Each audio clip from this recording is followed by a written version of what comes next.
I learned some time back never to discuss anything regarding 9/11 and what I think and what I saw and what I believe and what I feel and what I suspect in public. I learned then, just don't bring it up. It seems today that Khalid Shaikh Mohammed and his, four co-conspirators, I believe, four, they be offered a deal where if they were to plead somehow, they would be spared the death penalty, cheating the hangman, and the family members are certainly upset. And what I want to tell you something, and I want to tell you something in code, because I want you to look around. I want you to understand where we are. And I want you to understand the rules of truth today, and the rules of explicating the obvious, and the rules of unearthing and exposing what you see when it does not comport, comply, or remains inconsistent with the official narrative. You do realize that you are forever put into a different category. Do you know what I'm saying? Do you follow what I'm saying? Maybe you do, maybe you don't. I don't know if you've been noticing lately, but you got to be very careful what you say. And if you do want to say something, you have to speak in a way that is, it's almost like our own enigma. It's our own code. I want to discuss a few things with you that only an eyewitness would know. But first, let me ask you, if you could and you would, I mean this, to follow us on Twitter, that X thing, we all call it Twitter. Subscribe to Lionel Nation on YouTube, which is the most important. Like this video, please, and subscribe. We ask you to do that. Please hit the YouTube notification bell and be notified of live streams and new videos. And also go to lionelmedia.com to subscribe to my uncensored, culturally inappropriate private channel where I have gone into great detail regarding what I saw and think and the like. But let me just say something to you. The word 9/11 to me is like no other phrase that I can even put into words. It was a Tuesday morning. It was one of the most beautiful days. It was before, I don't want to say it was before spraying, but it was before, it was, the sky was so blue. I don't remember it ever looking as beautiful. I remember the event like it was yesterday. I remember what followed. I remember being in New York at the time. I remember pictures in my mind and sense, smells, fear, and the word surreal. It was surreal, as close to being on a movie set or some hallucinogenic, I don't know what. But it was something that I will never forget. But what I really remembered, and what I have never gotten over, and this is the part that is so difficult for me to explain, but I'm going to try my best to you in code. I found out that America, in particular, hates, and I hate to use this term, inconvenient truth, but an uncomfortable truth. America hates an uncomfortable truth.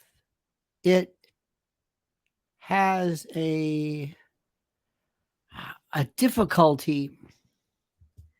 It has a difficulty in dealing with things that are not, that don't fit into the narrative. And I also found at the time, 22 years ago, so that there was a time when you probably don't remember this, but the internet was so wonderful and so Wild West and so gorgeous. It was so wonderful. You could say anything you wanted. And if what you said was nuts, if it was crazy, if it was misinformation, disinformation, bad information, whatever, you just ignored it. Imagine that. Just, oh, well, move along. It was before Snopes, before PolitiFact, probably before Wikipedia, before anybody, any group came at you. Oh, I mean, there's always been disputes as to the legitimacy or the accuracy of what people are saying, but it really was something that came out of nowhere. And it was really interesting that we just tolerated things. We just did. And the websites were just coming out. It was like, those time-lapse photos of a seed sprouting, and then there's that stem in it. That's what it was. It was the most incredible time. You've never seen it since. And young people will never know what that's like. And it reminded me, I want to go back to those days. I want to go back to those days. And I want to go back. And I want to speak again openly and crazily and irresponsibly and insanely and beautifully and fascinatingly. I want people to just explore whatever they want to explore. Whatever. And if you don't like it, just turn it off.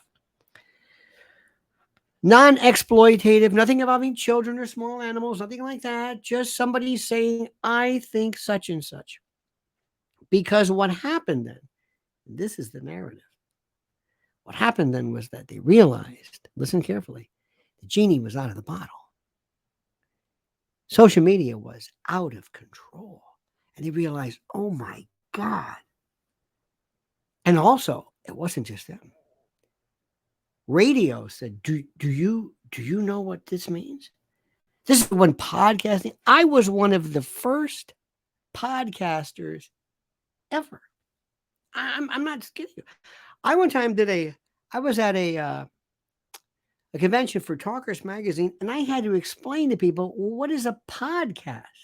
They didn't. These are radio professionals, colleagues, engineers, studio radio executives, general managers, news directors. They have no idea. Like, what do you do? Do people? Well, where do you see this? And then this was the days of this nascent, wonderful period. Oh my God! I was in something called IATA one time, which was so ahead of its time. It was the first it was the first internet radio, but broadband didn't allow it. It was there. It was wonderful. So when you say 9/11 to you think of the event. I was here that day. And thereafter, I remember seeing this, but I remember at the time the spirit of the country. And you know what else I noticed? And this is what nobody ever wants to talk about, but I will with you because you're special. At that time, the spirit of Americanism was so beautiful. Patriotism. You couldn't buy an American flag. You couldn't find one. They were sold out. Right at Columbus Circle, when you enter the Central Park, that entryway, you had more, and foreign folks, but you had flags, pictures of the Twin Towers, proud to be an American, these colors don't run.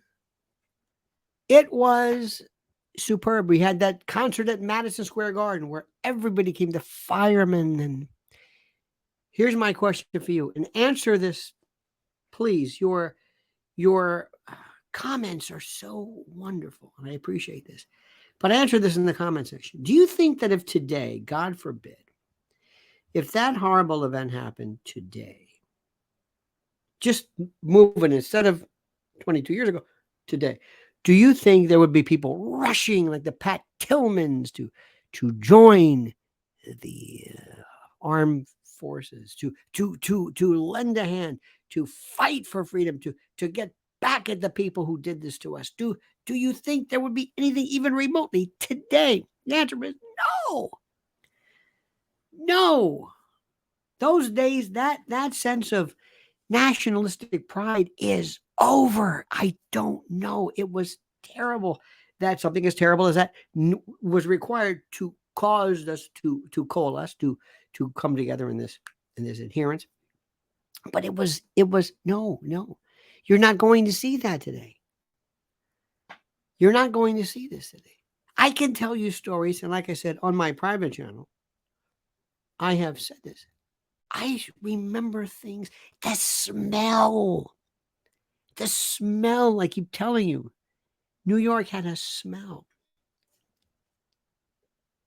The closest thing I can describe it to is, do you ever have an electric motor kind of go out like a vacuum cleaner or something where it's that, you kind of, the motor burns out and it's metallic-y and burnt, and that was it. Unbelievable.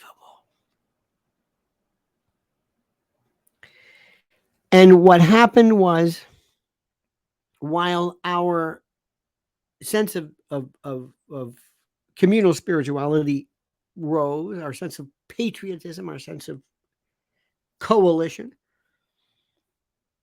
it was the beginning of the end of truth and the appreciation for truth and the passion for truth and this unrelenting, almost an unquenchable, insatiable, just this obsession for wanting to know. Tell me what happened. Tell me what happened. Who cares whose feelings are hurt or what political party is embarrassed?